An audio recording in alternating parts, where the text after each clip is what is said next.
Bueno, como vemos, se trata sobre el FMI. Primero que nada, tenemos que tener en cuenta que su clasificación de organización es con fin de lucro. Como vemos, en macroeconomía, 189 países son miembros y trabajan con el fin de fomentar estabilidad económica, facilitar el comercio a través del FMI y evitar crisis. En microeconomía, me centré en lo que hace el FMI dentro de cada país, como por ejemplo que recolecta información, la analiza y recomienda políticas económicas sensatas.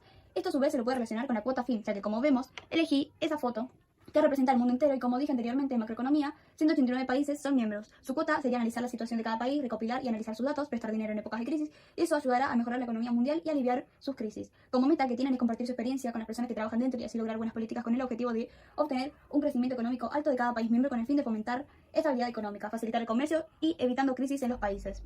Relaciona el país junto con la estructura por los cargos que hay dentro del mismo y a su vez vemos un claro ejemplo donde el país ejerce poder por encima de las familias, ya que el país siempre va a tener un cargo mayor y como bien vemos en el video, las familias no pueden emitir su propia moneda, no pueden acudir al FMI ni recaudar impuestos como lo hace un país.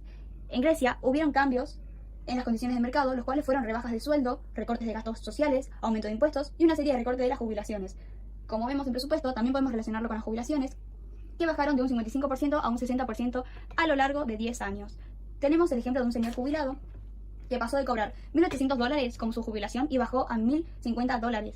También cobraba 700 euros como fondo auxiliar y bajó a 155 euros. Dentro de esta también saqué el circuito económico por la empresa de aerolíneas que nombra Olympic Airlines y a esta misma las consumen las familias, excepto quienes prefieran otra aerolínea o no les guste.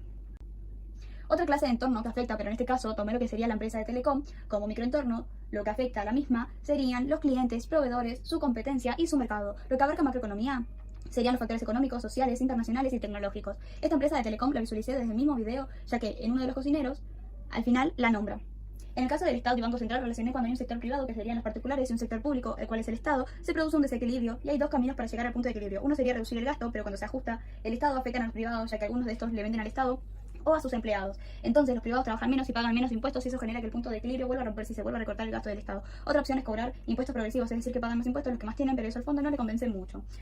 La comunicación y información la podemos ver cuando se da entre el joven que se entrevista, el cual sería el remitente y el receptor Ioannis Christidis. Él es ingeniero y se encuentra desocupado. La comunicación que tienen es vertical, ya que le está contando la situación que se vive el día a día por la disminución de sueldos como resultado de las políticas económicas del memorándum, que fueron implementadas por los gobiernos desde 2010 en adelante.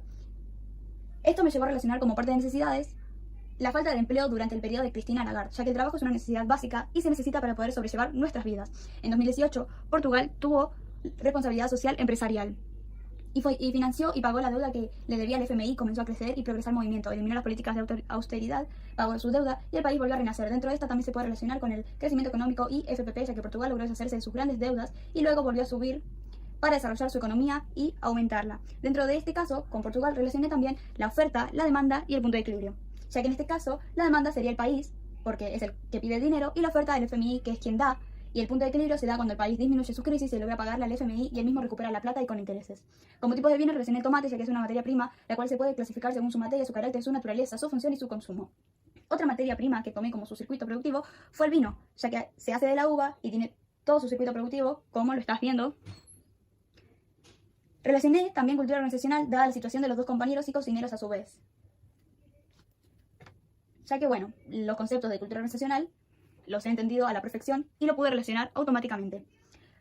Bueno, en la parte de historia tocó hacer una línea de tiempo sobre el FMI. Como vemos, White nació en Boston de 1892 en una familia trabajadora. Él estudió economía y era un burócrata. En el caso de Keynes, el dios de los economistas heterodoxos, nació en una familia acomodada. A los 22 ya era todo un genio. Keynes predijo la Segunda Guerra y en 1944 se veía venir que terminaba la guerra. En un pueblito cerca de Nueva York, los ganadores se juntaron a repartirse lo que quedaba del mundo. White y Keynes fueron los enviados de Estados Unidos y el Reino Unido. Y ahí nacieron las recetas del FMI.